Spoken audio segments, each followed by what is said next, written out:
Indianapolis has two really unique parks. One is Garfield Park and the other is obviously Holliday Park. One of our traditions actually is every Thanksgiving when the turkey's in the oven, this is a place we come to take a walk. Because it's one of the few places where you don't have to drive to Brown County to take a walk in the woods, to walk by the river, to explore the ravines. So you have topography here, which is really unique for a park in Indianapolis. A lot of people are really curious about, why this is here and why the statues on top, the Carl Bitter statues, are important. I'd like to tell people, who's Carl Bitter? He's born German, sculptor out of New York. Statues obviously were on a building in New York. Building was demolished.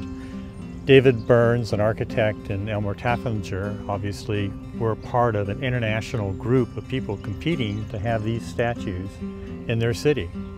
And obviously Indianapolis won. And so the question is, why Carl Bitter? And the interesting thing is, on Monument Circle, at the Soldiers and Sailors Monument, and you look up on the monument and you see all those limestone figures that are carved. Those are carved by Rudolf Schultz. He was a friend of Carl Bitter.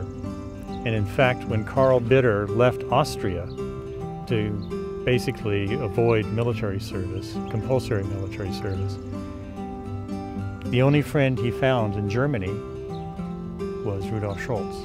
Rudolf Schultz brought him in, befriended him, and when he was ready to leave for America, Rudolf Schultz gave him his grandfather's gold watch. It was a possession that Carl kept all of his life. So there was this bond that existed between those two men. So I like people to think when they are here at the ruins at Holliday Park and look at these three statues, they think of a relationship between Rudolf Schultz and Carl Bitter. So these are not just isolated pieces of sculpture kind of floating in Indianapolis. There is a relationship between two men that had an impact sculptural-wise on Indianapolis. These are sort of links back into Indianapolis, its history and its cultural heritage that a lot of people just don't know.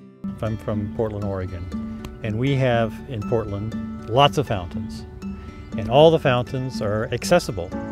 You can get at them, you can play in them, you can splash in them. I came here to Indianapolis, every single fountain was fenced off. And even when the fountains were originally put in, they were fenced. So there was no way for you to have any sort of intimate contact with the ruins themselves. So it was really fascinating for me to be here one evening when we were doing a public forum. And there was a huge gathering of families, multi-generational families gathered here, smiling, laughing, getting their photographs taken. So I was really curious, why they were coming here specifically to have their photographs taken in front of the ruins. I asked them, and they, over the generations, have had a family connection with the ruins. And they've had weddings here, they've had family reunions here. They've always sort of associated family with the beauty of the ruins, and it didn't make any difference to them, all the chain link fences, all the decay, the broken pools. They kind of looked at the ideal of what this thing was.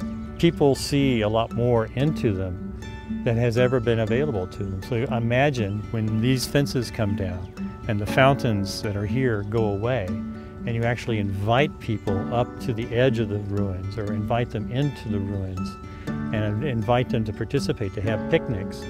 It's going to transform the whole perception of what this place is.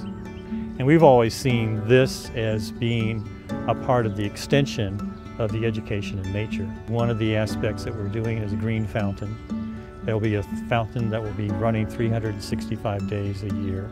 What you're doing is allowing Mother Nature, the soil and the enzymes that are attached to the roots of the plants, to actually clean the water. Another aspect of the fountain is to capture some of Elmer Tafflinger's and David Burns' original concept was to have water kind of coming out between the columns.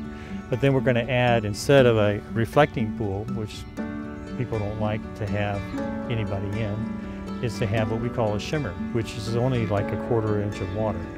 And it's an incredible child magnet. Even adults get into it. And it becomes a place where people really can get engaged with the ruins and with the water. One of the things that we really felt was necessary, you have this really strong alley that leads you to the ruins from inside the park. Well, why don't we provide a promenade with shade where people can come in from the surrounding neighborhood or get dropped off and actually walk down a double line of trees, shade, benches, and a walkway that takes you right into the heart of the ruins. And so again, we're trying to make this as people-friendly as possible. We're really trying to say, open this place up and create an invitation, come and enjoy me. And it really kind of pulls and draws you in from all sorts of directions into this piece that we see here. As you walk in to see this sort of unseen side of it, because of all the fences, the pools, the vegetation, no one really sees or appreciates this, and this becomes almost the focal feature when you're walking down the promenade. So there's a much more of an air of mystery on this side because of the more ruined nature, like something you would find when you would stumble across a ruin in the hills of Italy. But you can see how beautiful this is. This is a side of the ruins that no one really sees before, and the intention is to still have it vegetated, but the whole point is to still have it green, lush, and very inviting. And then this is actually a former horse trough, and we're going to keep this pool as a centerpiece of the green fountain. So the water will actually emanate from this pool, cascade down into the green fountain down here. When we first did the study back in 2001, there was really a strong debate about whether these things should be kept at all. The columns, the grotto, the statues, should it come down because it didn't really mesh with the mission of the park? So the community played a huge role in finally understanding what the potential of this was and embracing it. And I think the same thing has been true with the most recent effort to understand, present to the public, to talk to indie parks. So you have incredible partners. We are there to help interpret your dreams. So it's not our creation necessarily, it's the creation of friends and the community. And so when you think about contributing money to it, that's who you're contributing it to. You're contributing it to your community. You're contributing it to the love of this park and to really see the last asset that's not really captured, developed, embraced, and to engage the entire community.